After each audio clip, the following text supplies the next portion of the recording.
Ny tanànan'ny Betsileo vio kosa no notsidihan'ny kandidà Camille Vital omaly rehefa avy nandalo tao Ambatolampy sy Antsirabe ny tenany. Nisy araka izany ny fangatahany tsodrano natao tamin'ireo olon-dehibe ao an-toerana.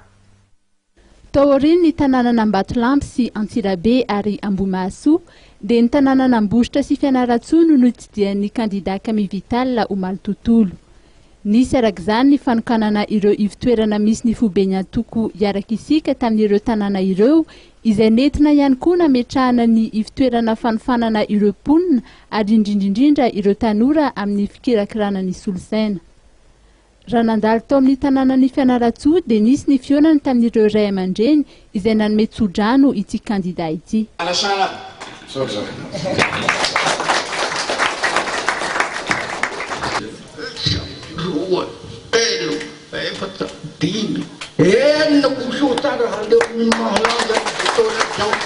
Fa tao aorian'izay kosa dia nifampitafa tamin'ny vahoakan'ny Fianarantsoa ny tenany teo amin'ny kianja Ampasambazaha ary nanamafy hatrany ny tokony isian'ny firaisan-kina. Tsy ataontsika lava ny resaka sao dia mandary tapaka ny ambiansy fa faly tokoa ny teninay indroy aho zay nitonga teto ary mbola tonga fa ny telo mbola tonga fa ny efaky ka fitiavako anareo dia mitondra an'izany mpanatanto maro zany mba hamalifaly atsika androany satria faly tokoa mahita anareo maro be sana amin'izao. Mbola tsy fotoanany propagandy zao fa fisehana aminareo ilatsaka tokoa ny tenako ho firenena.